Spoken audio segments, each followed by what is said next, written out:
Muito bem-vindo, Caio. Que bom, cara, que você aceitou, né, esse convite para participar do nosso podcast. E eu tenho certeza que a gente vai aprender muito contigo, né? Esse bate-papo, na verdade, que a gente vai ter aqui, com certeza tem muita gente que quer ouvir um pouco da história do Caio e aprender com o Caio, tanto como empreendedor, né? Você é dono de um CT, como Caio árbitro, Caio competidor, Caio professor, né? É uma imagem fantástica, principalmente quando a gente fala hoje no empreendedorismo, hoje o jiu-jitsu dessa nova era, né? Então, Caio, seja bem-vindo.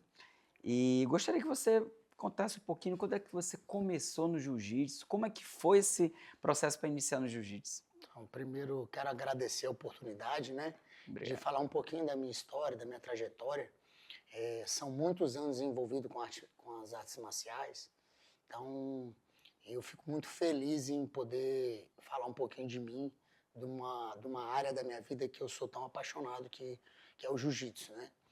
E aí, para falar um pouquinho de mim, falar um pouquinho da minha história, eu tenho que voltar lá com 6 anos de idade, quando minha mãe e meu pai, para canalizar a minha energia, né? Eu sempre fui hiperativo, sempre fui muito acelerado, e para canalizar essa energia, eles me colocaram no judô. E aí o judô foi o início de tudo, né? Onde, na verdade, forjou o guerreiro, porque assim, o judô ele tem uma vida útil curta, né? Então todo mundo quer as mesmas coisas, quer ser campeão estadual, quer ser campeão brasileiro, e aí entra aí num ciclo olímpico, num mundial, então todo mundo quer a mesma coisa.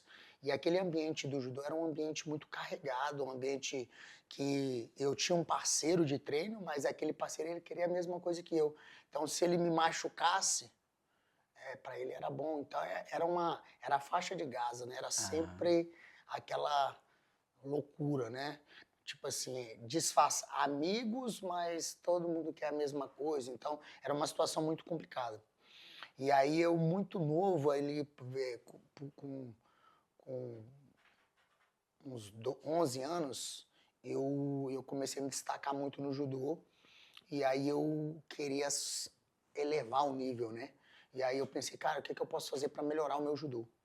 E aí foi quando eu busquei melhorar o meu solo, e eu busquei um professor de jiu-jitsu. E aí, com 11 anos. E ali, a primeira semana de aula, eu já me apaixonei pelo jiu-jitsu e a minha mentalidade em relação ao judô mudou.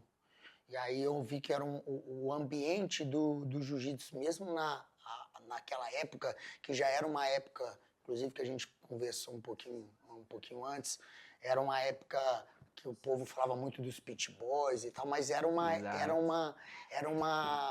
um grupo muito unido. Era um grupo que era todo mundo, você defendia a sua equipe, e ali todo mundo é meio que um, um clã, né? Meio que todo mundo sabia que você era de tal equipe, e eu não via isso no judô. E aí eu entendi que eu podia me encaixar muito melhor no jiu-jitsu.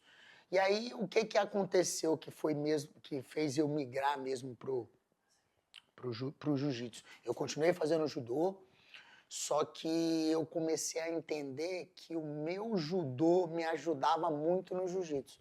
E o Hum, jiu-jitsu que eu estava aprendendo não me ajudava tanto no judô, hum. porque o judô ele te dá pouca oportunidade de trabalhar no solo.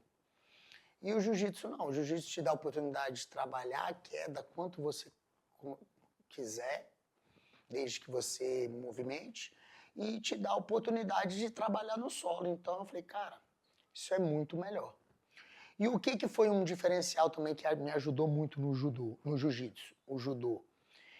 Que o judô ele forja o guerreiro, né? Você chegar hoje, começar judô hoje, faixa branca não, porque o grau faixa preta ele não começa de faixa branca, mas você vai pegar ali uma faixa azul, uma faixa amarela, dependendo da forma que o professor vai avaliar. Mas você chega de faixa azul no judô, você vai lutar com faixa preta. Não importa se você tem uma semana, 2 dias, 5 dias de treino. Então aquilo faz o quê? Te mostra que você é capaz. Você começa a lutar ali de faixa amarela e derrubar a faixa preta em campeonato. Então você começa a entender que você pode, que não importa a faixa. E quando eu comecei o jiu-jitsu, que eu fui lutar meu primeiro campeonato de jiu-jitsu, eu de faixa branca, eu lutei com outro faixa branca do meu peso. Eu falei, cara, que isso? Não existe. Então eu entendi que era um esporte difícil, mas que era um esporte muito justo, nesse sentido, né? E eu me apaixonei pelo jiu-jitsu aí, eu tinha 11 anos, hoje eu tô com 42 anos, então já se foi uma quantidade boa de tempo aí. Tem muita experiência, né, Com certeza. nessa sua trajetória. E falando mesmo sobre trajetória, a tua virada de chave ali, você mostrou, né, que você saiu do judô, foi para o jiu-jitsu. No jiu-jitsu, você conseguiu ali interpretar valores para cada uma, vamos colocar, das escolas, né, ali. Mas quando é que você percebeu realmente ali, cara, jiu-jitsu vai fazer parte da minha vida, realmente, e o quanto que ele pode mudar? E você realmente viu ele ter um valor, porque você falou da Gorinha, né, que se apaixonou por ele, né? Mas quando é que você realmente consolidou ali que, cara, isso pode mudar a minha vida? Assim, eu sempre tratei o jiu-jitsu como um hobby, né? Eu sempre fui muito apaixonado pelo jiu-jitsu. Só que eu nunca tive a pretensão de viver do jiu-jitsu. Até porque na minha época era muito complicado você ganhar qualquer coisa através do jiu-jitsu em relação financeira, né? Financeira. Então, para treinar lá em Rondônia, imagina, morando em Rondônia, para treinar jiu-jitsu, eu lembro que eu pagava R$ 25 na época para o professor para dar aula. Eu juntava, porque era uma época que era muito marginalizado o jiu-jitsu. Então minha mãe não aceitava, ninguém aceitava e na minha casa ninguém aceitou que eu treinasse jiu-jitsu. Eu pedi. Aí não, isso é pit boys, é naquela época. Aí eu comecei a treinar escondido. O que eu fazia? Eu pegava a minha mesada minha mesada não, o dinheiro que minha mãe me dava para lanchar, que era pouquinho, e eu ia juntando até dar o dinheiro para pagar o professor e treinar. Investimento. Um investimento. E treinei escondido, era muito próximo da minha escola, então eu saía da escola e falava, mãe, vou estudar. Com os amigos na casa, tinha os amigos que moravam perto da escola, só que eu ia treinar, saía do treino e voltava para casa. Fiz isso durante algum tempo, acho que foi uns 2 anos. Aí um dia, eu quebrei o braço no treino. Nossa. Aí minha mãe teve que me buscar lá com o braço quebrado. Aí foi quando ela descobriu que eu estava nessa situação. Então era uma situação na nossa época, que você deve ter vivido aí mais ou menos, que você é mais novo do que eu, mas deve ter vivido aí umas... Não. Não. Então eu acho que a galera de mais de 40 aí viveu essa situação do jiu-jitsu ser tão marginalizado. Então, ninguém dava nenhum tipo de apoio para dar aula ou para viver de jiu-jitsu. Não pagavam nada. Eu lembro que era rinha de galo para praticamente as competições. Ficava todo mundo em volta do tatame. Então, eu não tinha nenhuma ideia de que algum dia o jiu-jitsu ia se tornar como ele se tornou hoje. Mas eu amava treinar o jiu-jitsu. Eu sabia que aquilo era nítido, que aquilo era uma defesa pessoal maravilhosa, que era nítido que aquilo me deixava diferente. Então eu sempre fui magrinho, então era uma forma de eu me destacar, como eu sempre falei, eu sempre fui fui hiperativo, então eu era muito brigão, então era uma forma de canalizar essa energia. Eu comecei a perceber que eu tinha uma arma na minha mão, que era aquela arte marcial que eu aprendi, que ela era perigosa se fosse usada para o mal, forma errada, de forma errada, mas que ela podia ser, que eu podia colher muitos benefícios, né? Com aquela arte marcial. Então eu tinha aquilo só como um hobby e como defesa pessoal, mais como defesa pessoal. E aí eu fiz faculdade, me formei em odontologia e eu nunca pensei que o jiu-jitsu ia fazer parte da minha vida financeira. E aí, só que eu nunca fui feliz fazendo na odontologia. Eu ganhava muito dinheiro, só que eu era infeliz, eu tinha uma vida infeliz. Eu não me alimentava bem, eu só pensava em dinheiro, eu tinha uma vida, vamos dizer assim, uma vida financeiramente bem, mas eu não era feliz. Entendo. E aí, a partir chegou uma época que eu passei alguns problemas, que eu quase morri porque eu tive uma infecção alimentar aqui em Goiânia. Nossa. E eu tinha muitos amigos, né? Amigos de quê? De festa, de farra, de dinheiro. E aí, a partir daquele momento, eu passei muito mal e eu não conseguia dirigir meu carro, não conseguia fazer nada.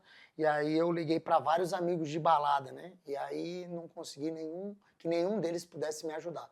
Então, eu quase morri de septicemia, né? Que é a infecção generalizada, porque eu tive...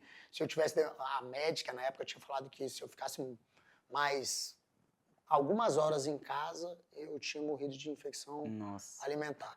Então, eu percebi que ali eu não tinha nenhum amigo. Eu tinha muito amigo quando o quê? Eu ia botar dinheiro, ia pra festa e ia pagar alguma coisa. Mas a partir do momento que eu precisei, eu não tinha nenhum amigo. E aí, quando eu melhorei, eu falei, cara, eu não estava treinando mais, porque eu estava fazendo só dinheiro, festa, eu estava nessa vida fútil, né? E aí eu falei, cara, eu tenho que voltar a treinar jiu-jitsu. E aí, nessa época, eu era faixa roxa. Aí eu voltei a treinar. E aí, naquele momento, o jiu-jitsu ele já estava mais organizado. E eu pude perceber que ali você cria amigos verdadeiros. Meus amigos do jiu-jitsu, se eu ligar 4 horas da manhã com o pneu furado, ele vai me ajudar a trocar o pneu. Estou dando um exemplo. Sim. Então, ali eu tenho amigos de verdade, porque ali a gente se doa. É um esporte individual, mas é o esporte mais coletivo que eu já conheci. Porque assim, eu empresto meu corpo para você treinar.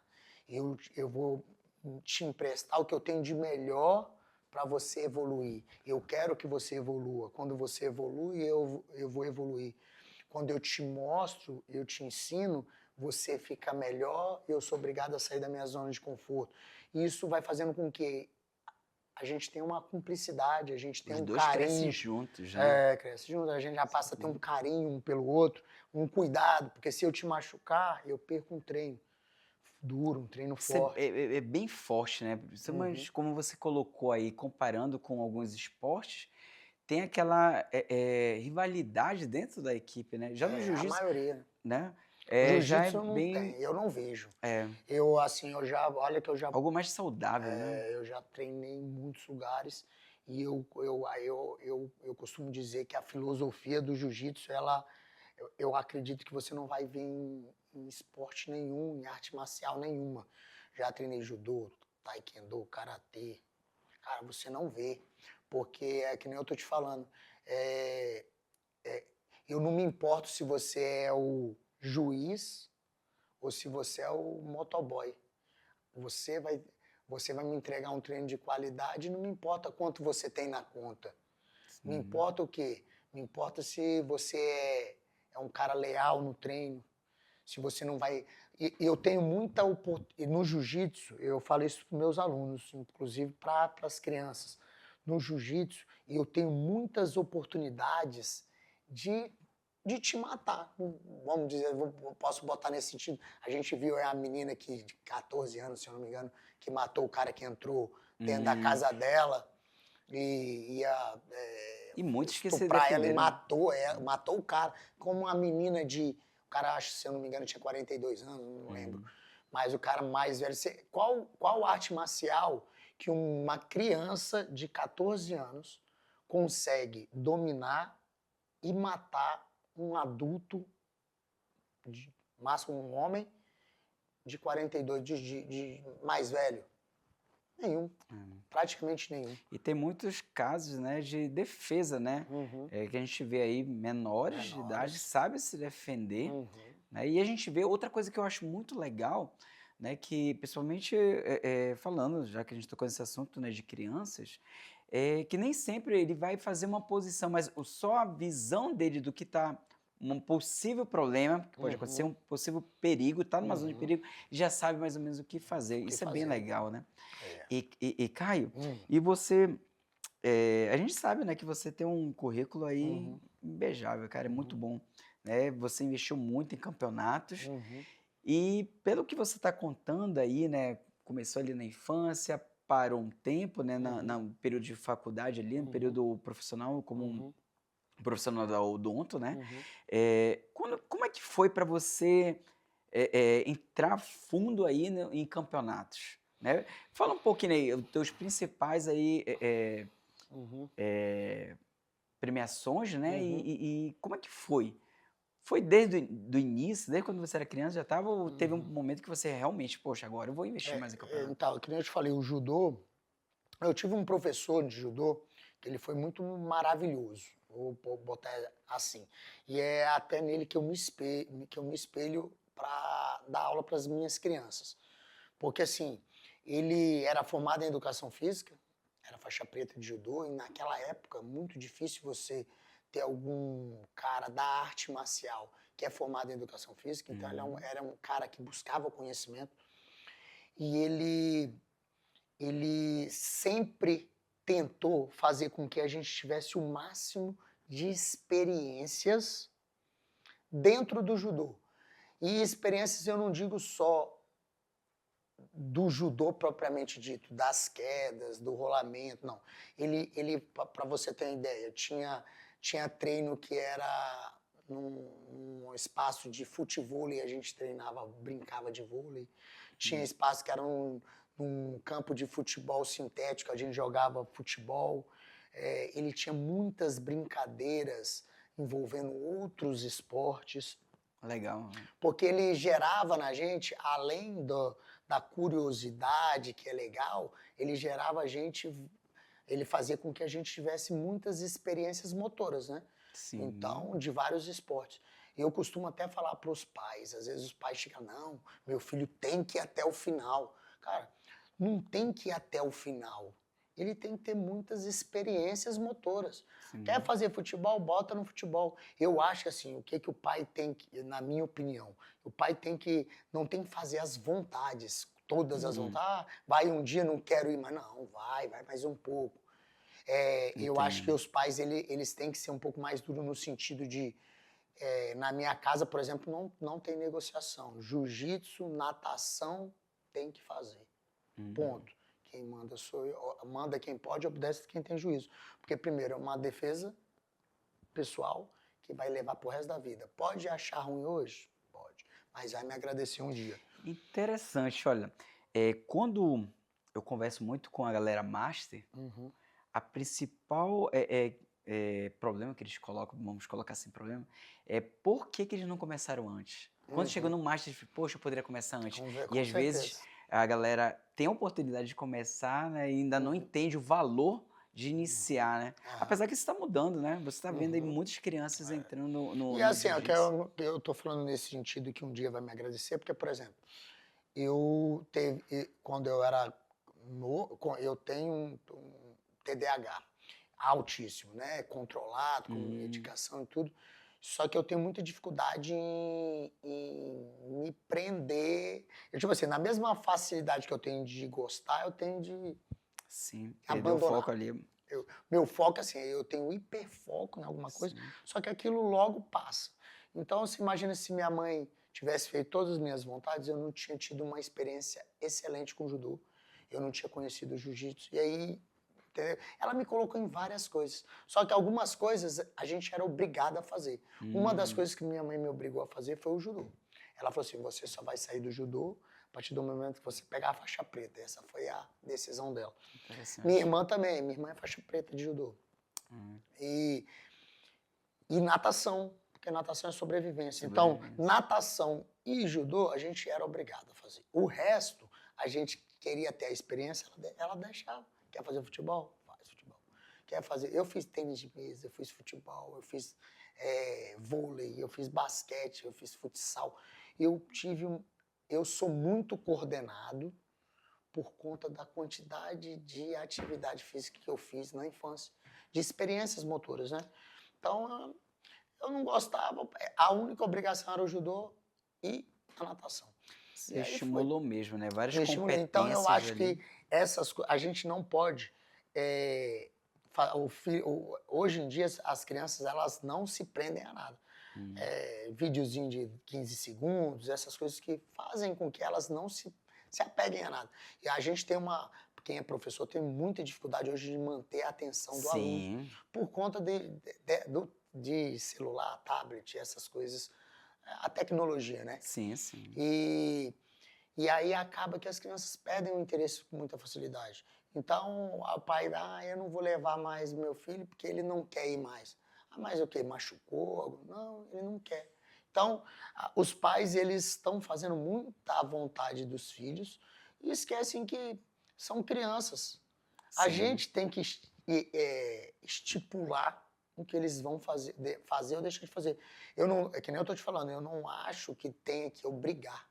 Mas Sim. eu acho que tem que ser um pouco Orientar, mais... Orientar. né? Orientar. E aí é que nem eu falo para meus filhos. Meu filho gosta muito de futebol. Tranquilo, faz futebol. Só que ele faz o jiu-jitsu. O horário do jiu-jitsu é o horário do jiu-jitsu.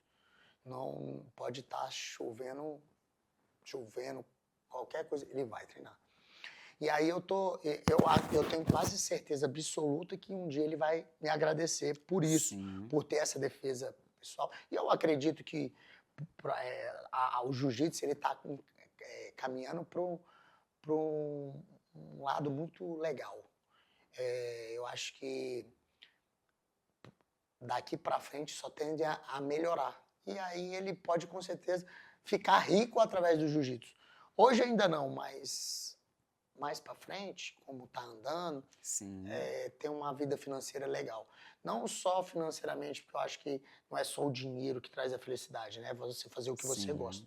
Mas eu escutei isso de uma professora minha da faculdade de educação física.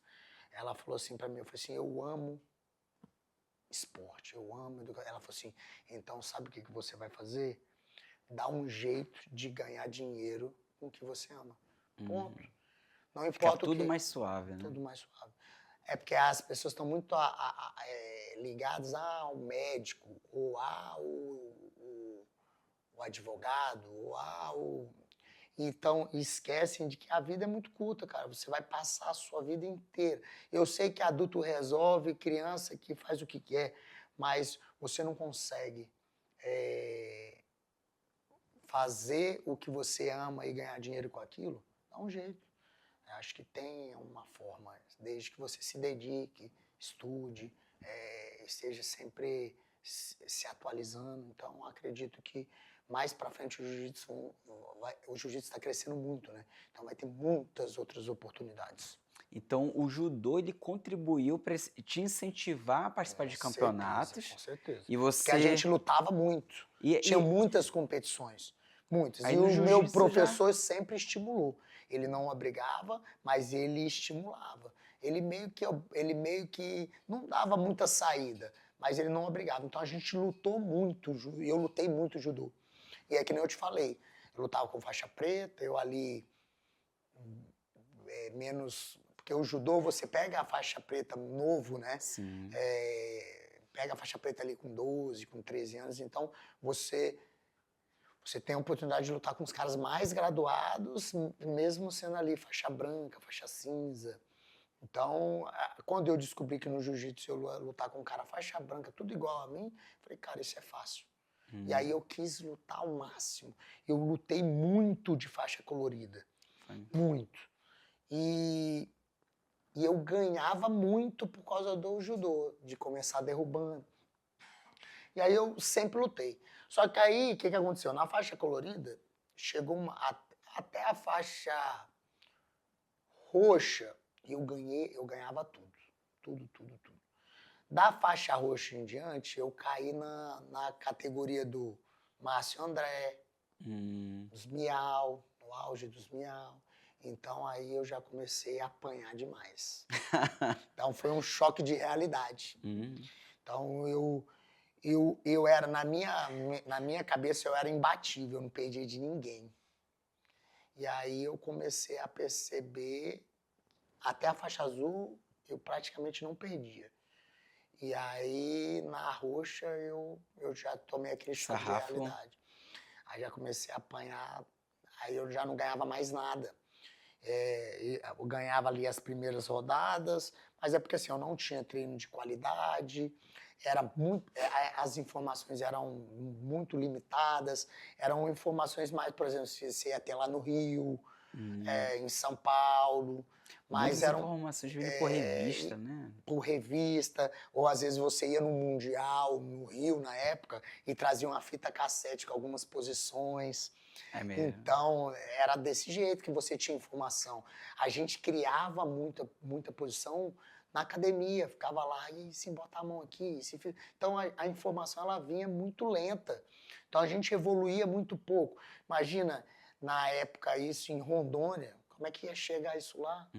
Meu primeiro campeonato mundial, eu fui de faixa azul. Foi no Caio Martins, eu lembro até hoje. Eu lembro que tinha, na parede, assim, ó, escrevia à mão. Era o Dedé Pederneiras que organizava. Você dava o nome lá. Eu lembro que você mandava por correio o cadastro. Eles tinham não sei quantos meses para responder para você se você estava apto ou não para lutar. Tu levava um ano para você. Acabava o Mundial desse ano. Você tinha um ano para se organizar para lutar o Mundial do ano que vem. Olha o tanto que a gente queria. Olha só. A diferença. Isso é bem legal, cara.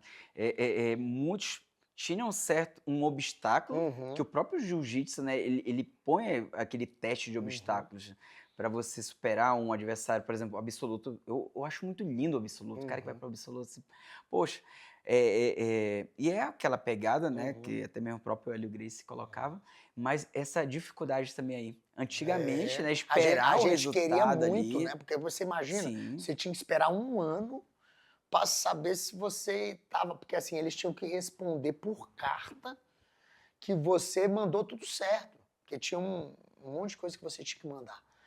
Aí, depois você mandava uma outra carta com a categoria que você ia lutar, tudo por carta. Então, você imagina a dificuldade que era para você lutar. Então, você queria muito. Não era só quem queria muito. E aí, imagina, lá em Rondônia isso. Aí, o meu primeiro mundial, fiz todo esse trâmite, faixa azul, e fui. Eu fui de ônibus. Caramba. Eu saí de Porto Velho e fui de ônibus para o Rio de Janeiro. Foram dias dentro do ônibus, eu não lembro a quantidade, mas foram dias. Então eu cheguei lá com o sonho de lutar meu primeiro campeonato grande.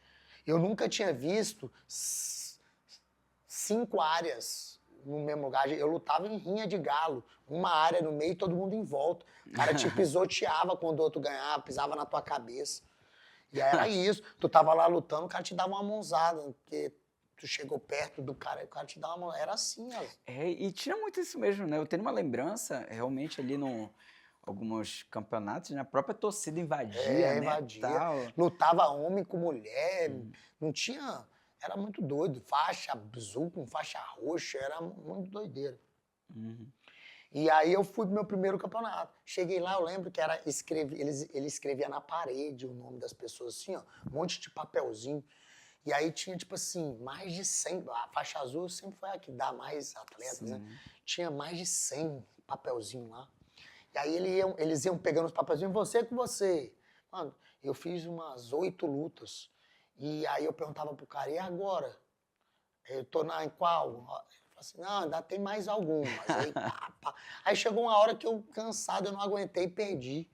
Não peguei nem pódio, não sabia nem onde que eu tava Não tinha um sistema, não tinha... Era tudo aqui, ó, anotando.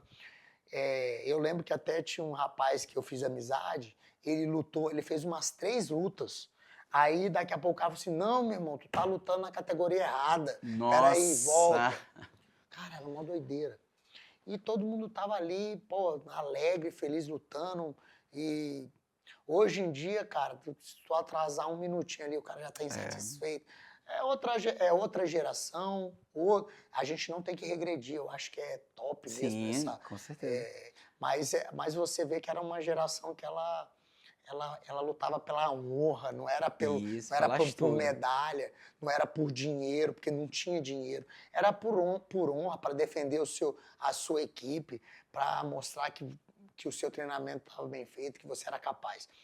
E aí eu, eu ganhei muito na faixa azul e fui começar a perder na faixa roxa. E aquilo meio que me desestimulou de competir Hum, na época. Eu falei, cara, não é possível. Porque o que eu pensei? Falei, cara, não é possível que eu treino, e eu treinava muito. Eu sempre gostei muito de treinar. E eu achava que eu fazia tudo que estava a meu alcance. hum, Só que quando você mora em Rondônia, você tem isso mudou muito na minha cabeça, mudou demais. Hoje eu não penso assim mais não. hum, Mas você tem aquela falsa sensação que assim, não, pô, lá no Rio é diferente, ele tem mais informação lá no Rio. hum. Hoje não é assim mais. Hoje você pode estar em qualquer lugar, você tem Consegue ter informação, acesso. você consegue ter o acesso. E aí eu ficava com isso, tipo assim, nunca vou chegar, porque eu treino igual um louco. E tô sendo tirado para nada. Aí meio que me desestimulou em Rondônia. Aí eu fui fazer faculdade na época em Lavras, Hum, Minas Gerais, minha faculdade de odontologia. E lá eu voltei a treinar com o meu professor na época, era o Adolfo Gazzaroli, e ele voltou a estimular em mim a vontade de competir. E aí eu comecei a competir, ele era professor de educação física também, aí eu fazia hum. preparação física com ele e treinava. E aí eu comecei a ganhar tudo de novo, comecei a ganhar de novo, comecei a me estimular em competição, só que eu só lutava em torno ali, Minas Gerais, né? Sim. Belo Horizonte, Juiz de Fora, que Juiz de tinha os Fora, é só campeonatos. Minas. Eu não lutava muito em São Paulo, e de vez em quando ia num brasileiro, e aí já estava sendo competitivo. Aí eu peguei a faixa marrom, aí na faixa marrom, eu fui bem competitivo, lutei bastante, só que eu também já estava meio que na minha época, eu ainda estava na faculdade, era na época que eu tinha que estudar mais, era época de Uhum. internato, aí eu comecei a diminuir de competição. Aí beleza. Formei em odontologia e vim para Goiânia, de faixa marrom.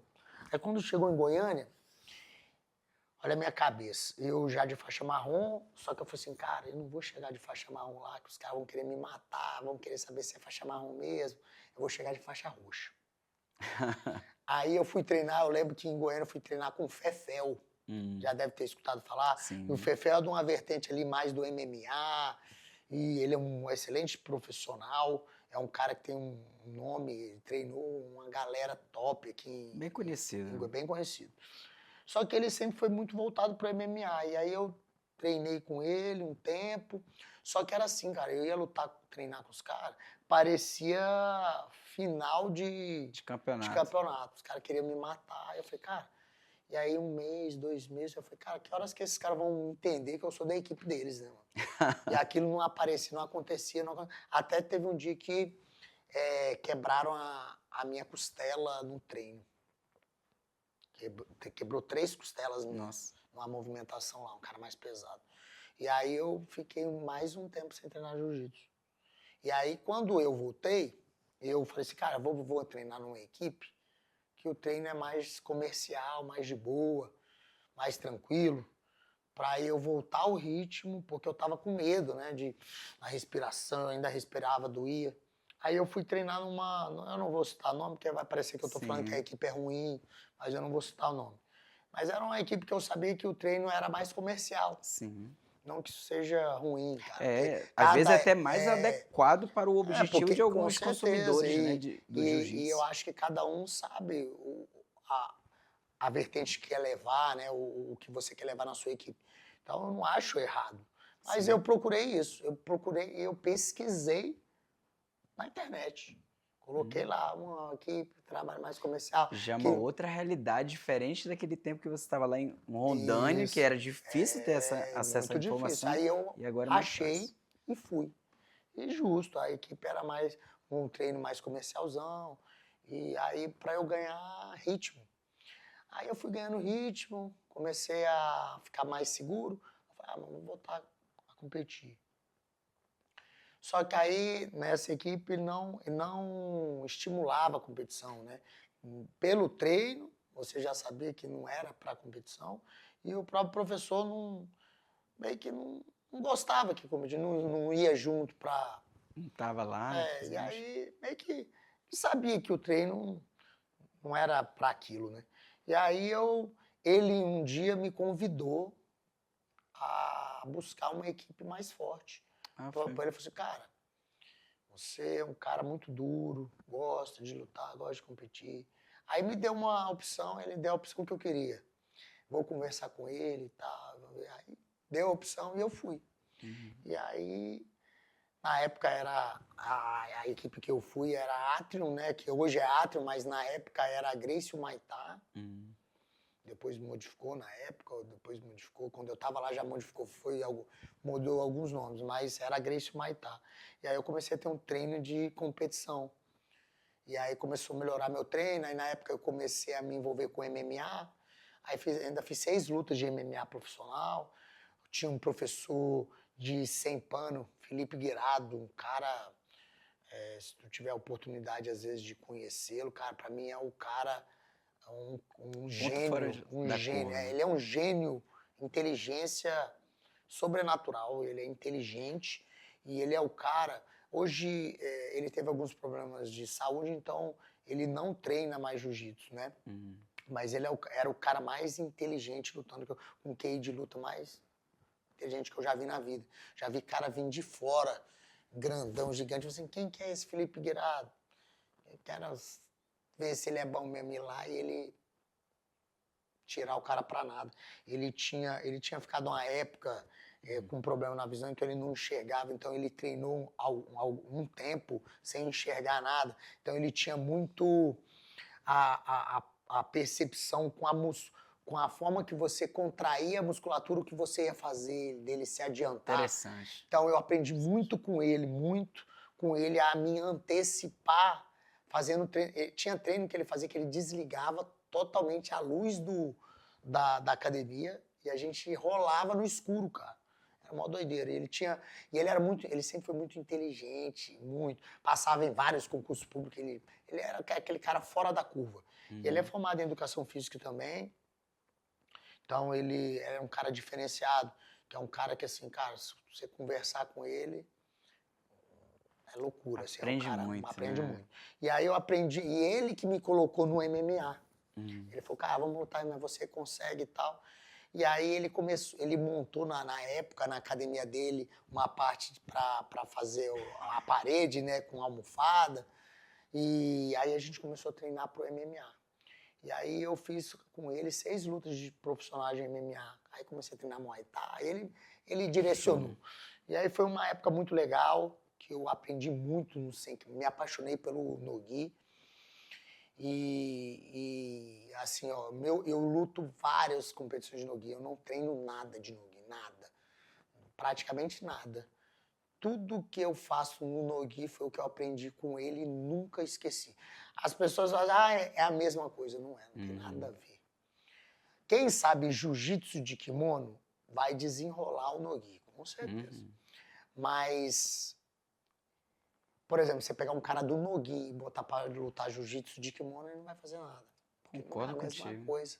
Não é a mesma coisa. Então é bem diferente. E tudo que eu sei de Nogi, eu aprendi com ele. Eu fiquei com ele, acho que foi uns 6 anos, treinando com ele. Bom tempo. 6 anos. E eu aprendi muito, muito.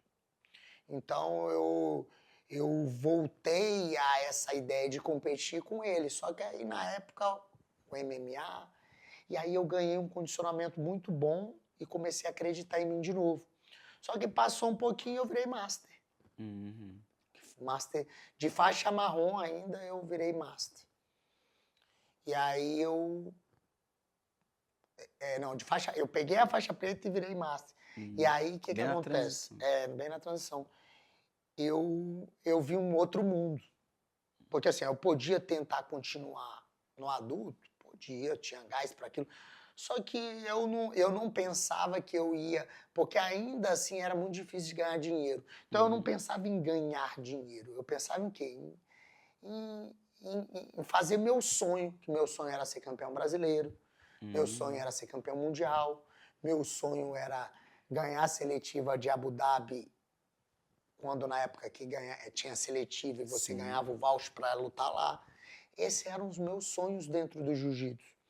Porque era muito difícil você ter um sonho de ganhar dinheiro com jiu-jitsu. Muito difícil, você sabe do que eu estou falando. Mas eu tinha sonhos de conhecer o mundo através do jiu-jitsu, viajar a países para lutar. Show. Então eu tinha esse sonho. E aí no Master, quando eu comecei, eu entendi que ali eu ia conseguir. No meu primeiro ano de Master, eu perdi, no meu primeiro ano de Master 1, faixa preta, eu perdi nas quartas de final do Brasileiro. Eu perdi de um cara, que até foi muito louca a situação, mas que era um cara que já tinha sido campeão mundial várias vezes, era um cara, o apelido dele era Gargamel. Depois, se você pesquisar, esse cara é muito sinistro. Eu não o conhecia. E ele me deu a maior lição dentro do jiu-jitsu, foi a dele, assim, cara. Que o cara é muito sinistro. E aquele cara ali me tirou numa luta pra faixa branca. Cara, como é que... Ali ele me tirou da caixa na época. Eu falei assim, cara, como é que um faixa preta, da mesma idade que a minha, do mesmo peso que eu, me tira pra faixa branca? Assim, ele não, na verdade, não é que ele me tirou pra faixa branca. Eu vou explicar. Ele finalizou todas as lutas dele no Brasileiro, no campeonato, em menos de 20 segundos. Todas. Nossa. A minha luta com ele demorou exatos... A Master 1 são 6 minutos na CBJJ. A nossa luta durou 4 minutos e pouco. Só que foram 4 minutos de terror e pânico. Eu digo terror e pânico assim, ó. Ele não parou um segundo de atacar. Não é de parar um segundo de te pressionar na lateral, numa montada. Não. Ele não parou um minuto de me atacar. Ele dava um tiro de... E só loucura. Um tiro de triângulo, do triângulo para omoplata, do omoplata puxando a cabeça, conectando no pé, e me raspava e já ia no pé girando, e eu defendendo. Cara, foi a luta que eu acho que eu passei mais apurada da minha vida. Eu passei quase 5 minutos me defendendo no talo. Nossa. É tipo assim, de quase quebrar tudo. E eu conseguia sair, só que chegou uma hora que eu não resisti mais àquele tanto de ataque. Eu falei, não dá, mano, pra mim. Aí ele me finalizou. Então, de todos, ele foi até a final, assim. Eu peguei ele nas quartas da medalha. E aquele dia eu falei, cara, o que eu tenho que fazer? Ele me tirou eu falei assim, cara, não é possível. Tirou da zona de conforto, eu achei a gente que entra, eu tava muito bem, e veio um cara e me mostrou que não era assim. Então, aí eu comecei Foi na época que eu comecei a pesquisar mais, vamos dizer assim, buscando mais quem já tinha feito, buscando mais conhecimento técnico, buscando mais sistemas, vendo onde eu tinha... Eu parei de fazer aquele treino de porrada, que não é esse treino que vai te elevar a outro patamar, jamais. Porrada é importantíssimo, mas você desacelerar para aprender é mais importante. É você saber a hora de acelerar, a hora de desacelerar, a hora de fazer drill, é não ter preguiça de fazer drill, é não ter preguiça de ir na fisioterapia. Então, eu passei a pagar o preço. Eu falei, é ali que foi o divisor de águas. Muito falei, cara, legal. se eu Marcou mesmo, porque assim, eu tinha 2 opções. A primeira opção minha, eu falei, eu não vou fazer mais isso. Eu não sirvo para isso. Foi a primeira. Aí só que foi assim. Aí na hora eu falei isso pro meu professor na época, os gêmeos que é lá de Rondônia, ó, pro Chase. Eu falei, Chase, como é que um cara me tira, igual eu te falei aqui, me tira pra nada? Aí ele falou assim, Caio, calma, cara, seu primeiro ano de faixa preta. Vamos ver o que esse cara tem. Porque eu não tinha visto. Eu só fui lutar com ele e ele me Não espocou. conhecia, né? Não conhecia, aí eu falei, vamos olhar. Aí ele fez a semi e a final e tirou todo mundo em 10 segundos aí pra nada. Aí eu falei, peraí, cara, peraí só um minuto. Esse cara é diferente. Aí eu falei assim, então eu quero ser diferente. Eu quero ser esse cara. Ou tipo esse cara. Ou melhor que esse cara. Eu não quero ser o faixa branca. E aí eu falei assim, aí eu conversei com o meu professor. Falei, cara, me ajuda. Eu vou fazer o que for preciso, eu vou pagar o preço. Ele falou, então, tu tá me dizendo que tu vai pagar o preço. Aí eu falei, tô. Aí foi quando teve a virada de chave. Aí a partir daquele, no próximo ano, eu já ganhei a seletiva para ir para Abu Dhabi. Então lembra que eram os meus sonhos. Os meus sonhos era ganhar a seletiva para ir para Abu Dhabi, porque eu queria lutar o Mundial em Abu Dhabi. Era ser campeão brasileiro, era ser campeão mundial, era nessa, só que assim, na minha cabeça eu tinha que primeiro ser campeão brasileiro, segundo, aí ganhar a seletiva para lutar o mundial. Eu tinha que seguir uma ordem que eu achava que era como se fosse uma ordem crescente. Mais correta, né? Mais mais adequada, correta. né? E aí eu fiz a seletiva para Abu Dhabi. Eu não ganhei a seletiva, né? É uma história muito legal, muito bacana, só que é uma história um pouco longa. Mas eu fiquei em segundo lugar na categoria, em segundo lugar no absoluto. Só ganhava o voucher, o primeiro lugar da categoria e o primeiro lugar do absoluto. Só que assim, eu sempre acreditei muito em Deus e na missão que Deus tem para você. Então eu fiquei muito triste, mas eu agradeci para Deus. Falei, obrigado, meu Deus. Se foi da sua vontade, não é para ser agora, vai ser uma outra oportunidade. Só que eu lutei.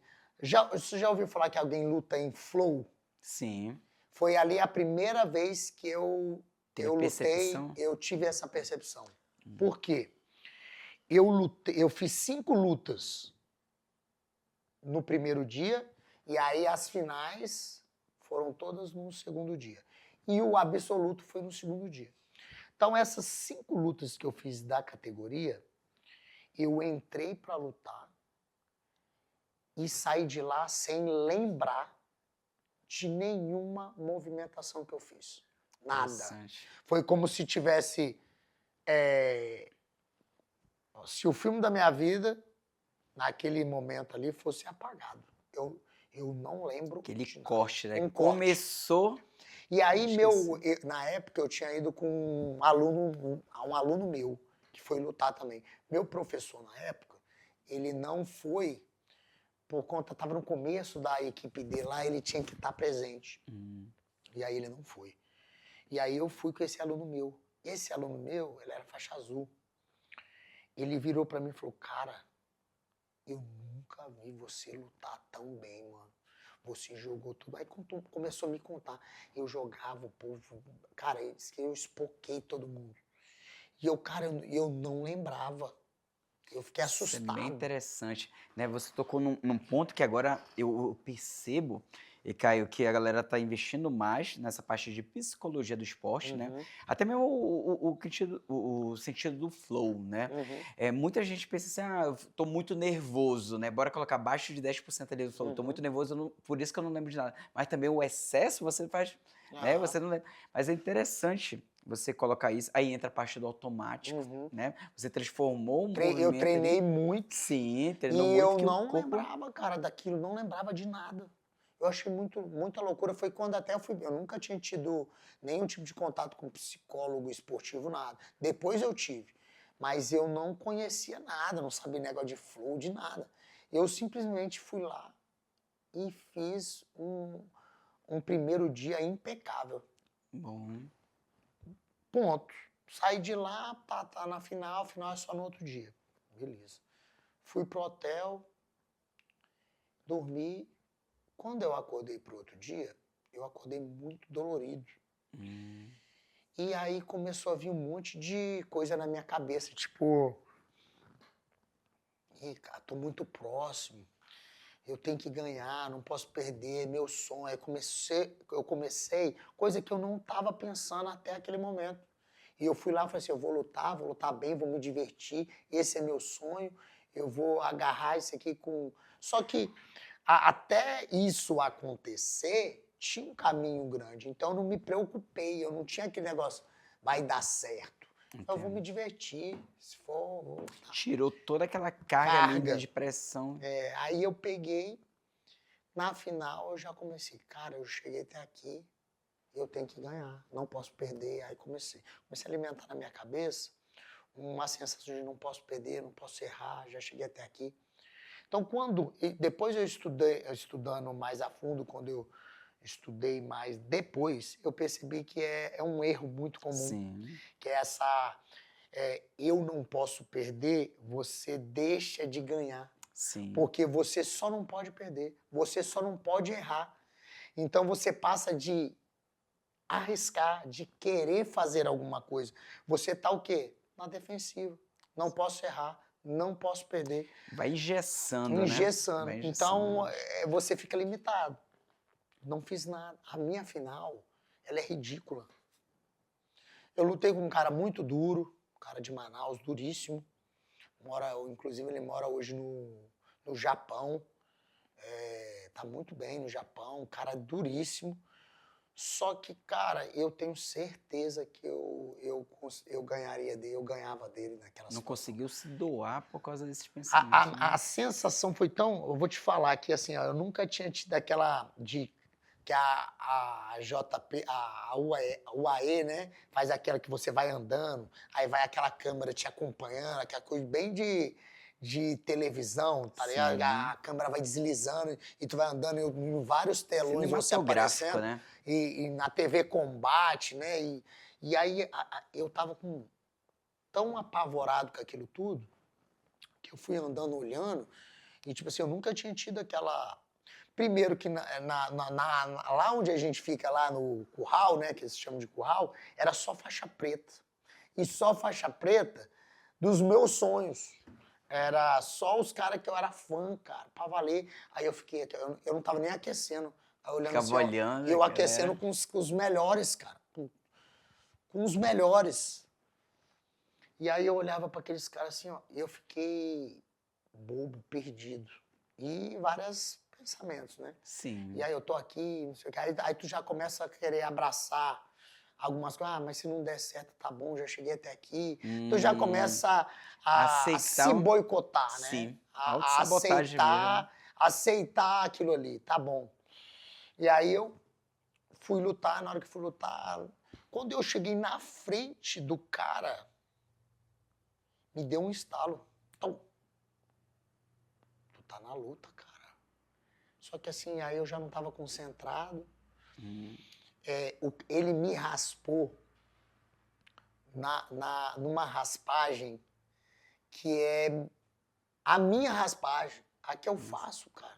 Tipo assim, que eu nunca tinha tomado ela. Tipo assim, quando você faz muito alguma coisa, você já.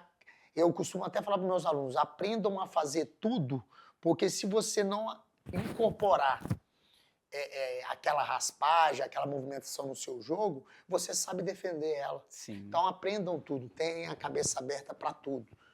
Eu sei fazer de tudo. Eu não tenho a cabeça limitada. Ah, porque é uma posição de gordão. Eu vou fazer ela. Pelo Sim. menos para eu poder Estudar e dar estudar, dar suporte para outros. suporte para um cara mais pesado. Então eu não tenho esse negócio. Então era uma posição que eu fazia muito, então eu sabia defender ela muito bem. Muito bom. Eu não defendi, cara. Eu tomei a raspagem assim, parecia uma banana.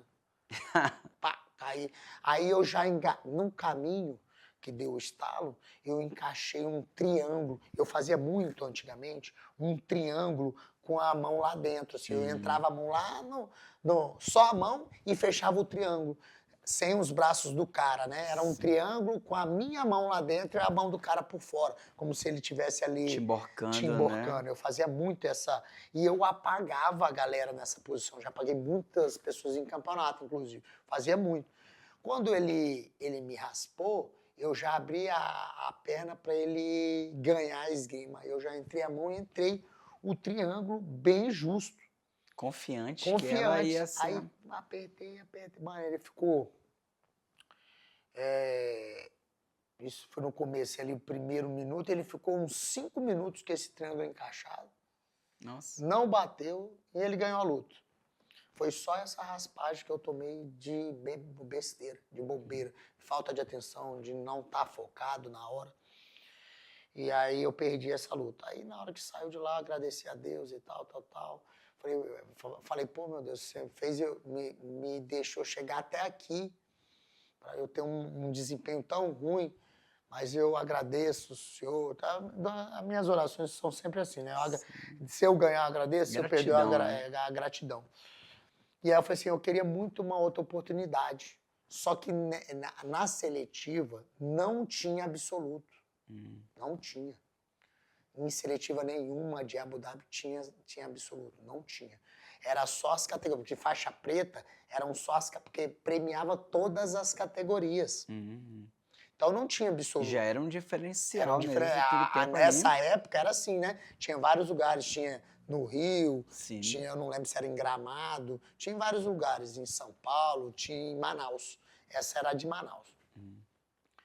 E aí eu fiz lá agradeci, pedi para Deus que eu queria mais uma oportunidade e tal, porque eu tava triste.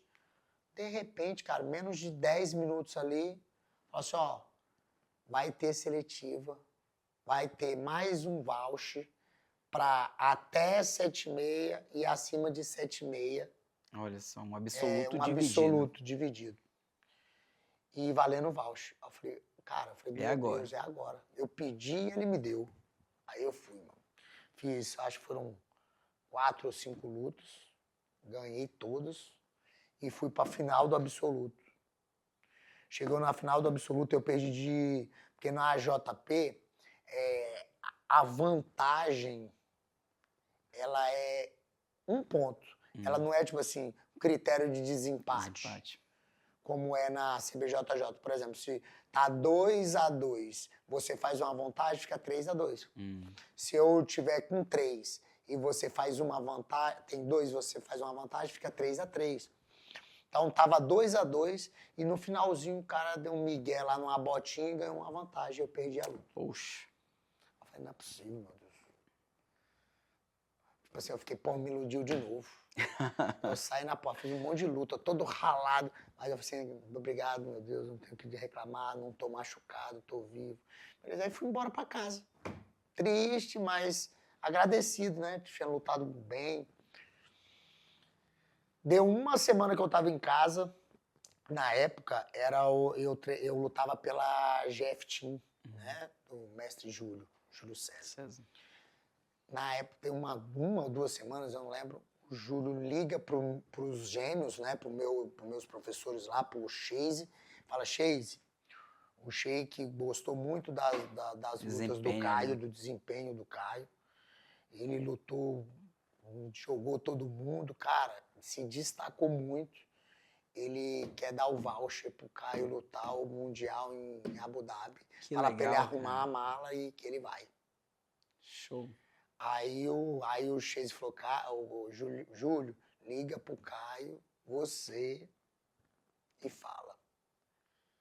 Aí tu imagina, eu tava, na época eu tava em casa, aí toca meu telefone. Você já conversou com o mestre Júlio? Não. Cara, é uma pessoa fora do sério, um ser humano diferenciado. Cara, mais gente boa que eu já conheci na vida. O Júlio me liga, ele tem o Caio. Aí eu falei, quem tá falando? Eu falei, o Júlio. Ele fala assim mais grosso, eu falei, que Júlio? Tu não vai imaginar que o dono da GF Team vai te ligar, né, cara? Não passa pela sua... O Júlio da GF Team Ele, assim, ele não é um cara que ele vai ser o dono, não. Ele não é dessas pessoas. Ele falou, o Júlio, da GFT, professor Júlio. Eu falei, qual Júlio? Você não tá entendendo. Eu sou o Júlio. O professor Júlio. Eu falei, o mestre Júlio, dono da GFT? É, ele. Moleque, eu já comecei a me tremer. Eu falei, o que eu fiz, né? Eu já pensei, Você expulso da equipe agora? Eu pensei, o que eu fiz, né, cara? Fiz alguma besteira. Uhum. Aí ele falou assim, ó, o Sheik gostou das suas lutas, arruma a tua mala que tu vai pra Abu Dhabi lutar o Mundial. Eu falei, como assim? Eu fiquei sem entender. Eu falei, arruma as tuas coisas, tu vai lutar o Mundial em Abu Dhabi. Aí na hora assim, eu já comecei a passar mal. Oh, meu Deus. Aí eu agradeci ele, fiz as minhas orações, e me arrumei e fui, né, pra lutar em Abu Dhabi. Tive uma experiência lá maravilhosa. Foi o primeiro ano que teve o Qualify brasileiro lá que é assim, agora é assim lá, né? Tem um dia que degradiam todos os brasileiros. Sai na mão lá, só brasileiro, que é o Qualify brasileiro. Então tinha a seletiva e depois lá você tinha que brigar de novo com o brasileiro. Para você lutar a semifinal e a final no último dia. Com todos os brasileiros, né, que se classificaram ali nos polos. E aí eu fiz 5 lutas no Qualify. Perdi a final do Qualify. Nossa. Aí eu perdi a final do Qualify para um menino do mesmo jeito. Na época eu não conhecia 50-50, estava logo no início, ninguém fazia 50-50. Então tava aquele começo de 50-50, ele botou numa 50-50 e aí ficou aquela moagem, um raspa, outro raspa, um raspa, outro raspa, e pô, e dois, aquela trocação. E aí no finalzinho ele botou ele ali esperando o tempo, enfiou uma botinha, virou de barriga para baixo e ficou até acabar o tempo, ganhou uma vantagem que critério pontuava. E aí eu perdi a luta. Nossa. Aí fiquei chateado e tal, mas beleza. E na época, assim, ó, se eu ganhasse essa luta, eu já tava pro segundo dia. Aí, na época, até hoje, né? É um gringo que não fez nada, um pangaré. Na época era... Hoje os gringos estão muito melhores, sim, mas nessa época era um pangarézão lá, que aí esse cara que lutou comigo quase matou o gringo. Nossa. Quase matou o gringo. E aí foi pra final com o brasileiro que tinha maior pontuação. E aí os dois fizeram a final e aí ele ganhou, ele ganhou. Ele ganhou também bem. Aí ficou, o que aconteceu? Ganhou, na época era 6 mil dólares. O segundo lugar ganhava, se eu não me engano, era 2 ou 3 mil dólares, eu não lembro. E o terceiro ganhava 1.000 dólares, que foi o gringo. Então, um detalhezinho ali, eu não fui campeão. E ali eu comecei a acreditar muito mais em mim. Falei, cara, tô nas cabeças, Master 1.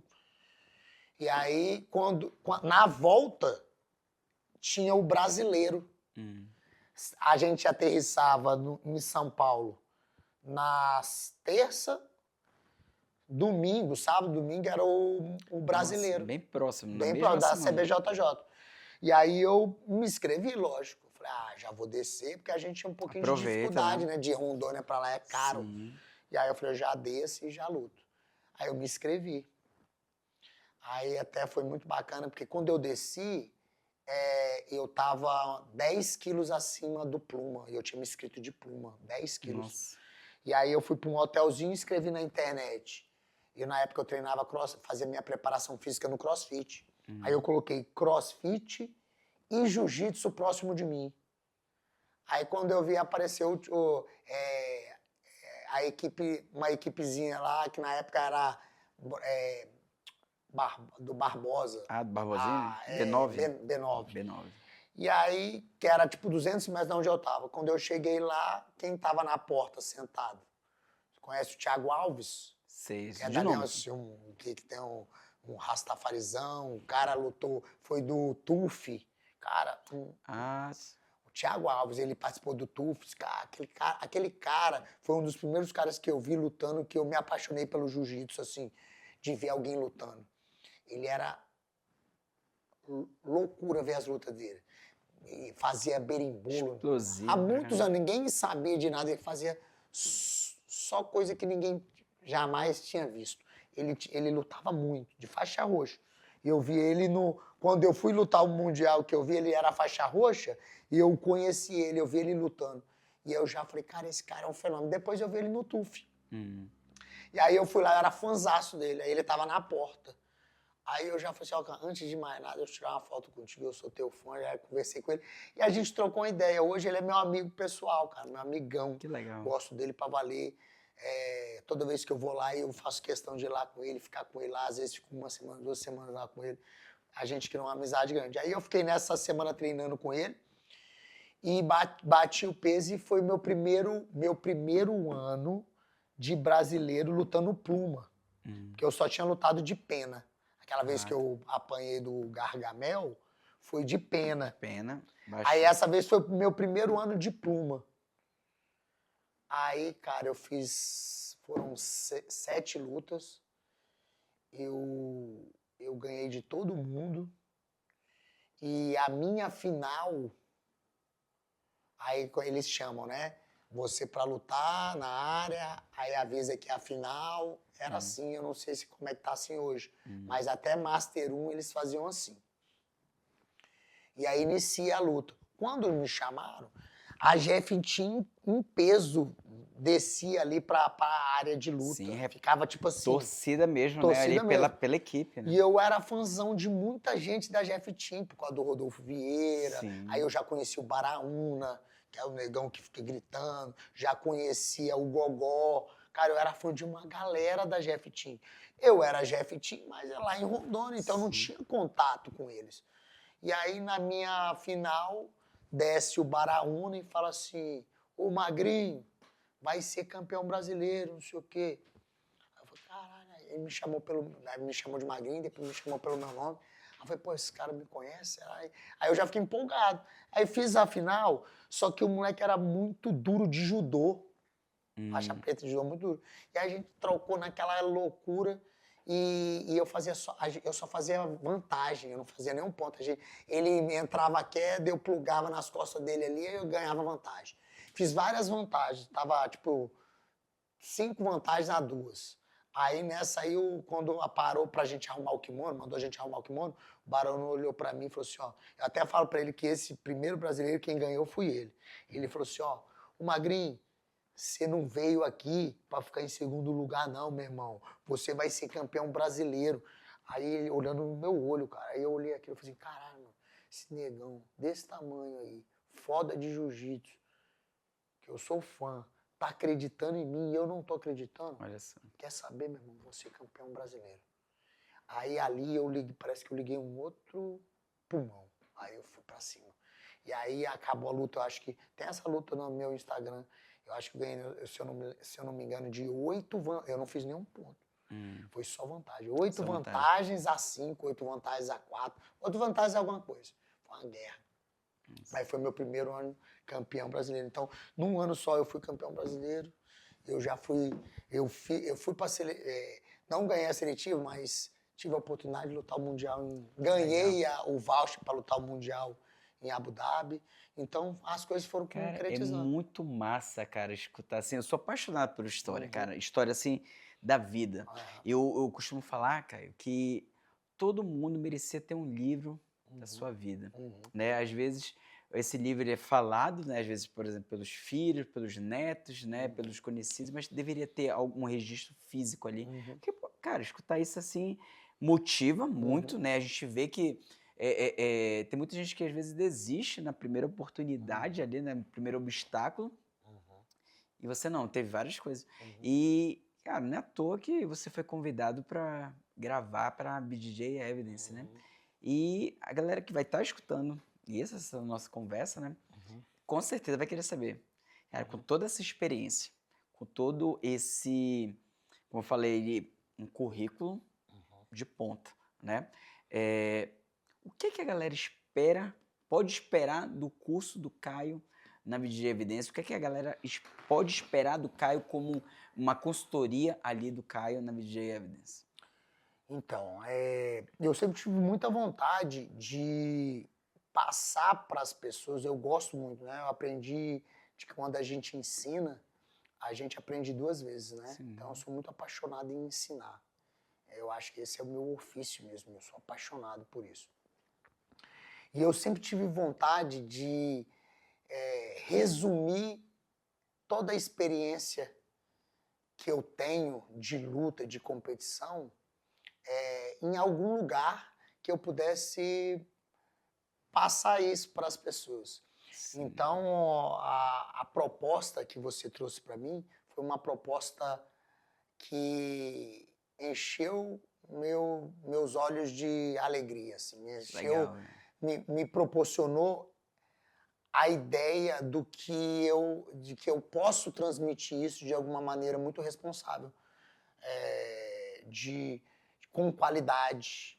Então, as pessoas podem esperar de mim, claro, o meu melhor, é eu passar toda a experiência que eu tive e Muita que me experiência. ajuda muito, e não só as minhas experiências, né? Eu sempre tive muito contato com os melhores. Sim. Eu até falo, eu tenho um amigão meu que é o Arthur Gogó, Hum, e eu falo pra ele que toda vez que eu tô com ele, eu tiro o caderninho, ó, Tomar nota. anoto. Você é E eu um aprendo eterno muito. estudioso, cara. Isso Eu é aprendo fantástico, muito cara. com ele, cara, de estratégia, de frieza na hora da luta, Então, eu quero poder passar para as pessoas um pouquinho de toda essa experiência que eu tive. Eu não posso dizer que nem um pouquinho, né? Mas porque eu acho que as pessoas têm que vivenciar. É, Mas eu passar para eles, principalmente o que deu certo. Porque às vezes o que deu errado, a gente tem que passar sim. para ter a experiência. Mas o que deu certo, a gente pode melhorar, a gente pode dar a nossa característica. E essa plataforma, a BJJ Evidence, ela me mostrou que ela vai de uma forma que eu nunca vi, né? Hum. Mostrar de vários ângulos, de vários Percepções e incidências, né? tudo que eu tudo que deu muito certo para mim. Então eu fico feliz em poder proporcionar isso para as pessoas e eu fico feliz que seja com uma equipe tão empenhada em mostrar, em passar o conhecimento. Foi isso que você me mostrou. Então, você é um cientista, você é um cara inteligente, um cara que quer passar isso, né, para frente. Isso é maravilhoso, cara. Isso as pessoas têm que entender que no Japão um professor ele é muito bem visto porque Sim. ele é autoridade, porque ele que vai ensinar, cara. E aí as pessoas não dão tanto valor no Brasil para quem ensina. E você está mostrando o valor do professor, o valor que estudar proporciona na vida das pessoas. E eu já há muitos anos eu aprendi isso e eu quero de alguma maneira poder ajudar, né? E eu acho que essa plataforma, a equipe, ela está muito empenhada em desenvolver isso. Então eu Muito fico muito bom. feliz de participar, muito mesmo. Felizes estamos nós, né? Assim, gostamos muito de gravar com você. O seu curso tá maravilhoso, cara. Maravilhoso. É aquele. Eu participei ali, né? Vendo ali você ministrando e a gente vê ali um diferencial muito grande, né? O seu curso vai dar uma aula ali de estratégias de quedas, quedas que e principalmente o raciocínio lógico das quedas. Eu achei isso formidável, cara. Isso é fantástico. Né? A gente vê, às vezes, alguns cursos que ou até mesmo até nossa aula, né, às vezes a gente está muito focado ali só em aprender posições, aprender a quedar de diversas formas, mas você entrou ali com um conhecimento enorme, Caio. Muito obrigado por ter aceitado o nosso convite, muito obrigado por ter participado aqui do podcast. Com certeza você é um professor que todo mundo deve conhecer, né? Os apaixonados pelo jiu-jitsu com certeza vão participar desse seu curso. Tá, Caio? Valeu, moço, Muito obrigado. obrigado por tudo Valeu, Aldo, e obrigadão. até a próxima. Nossa, valeu.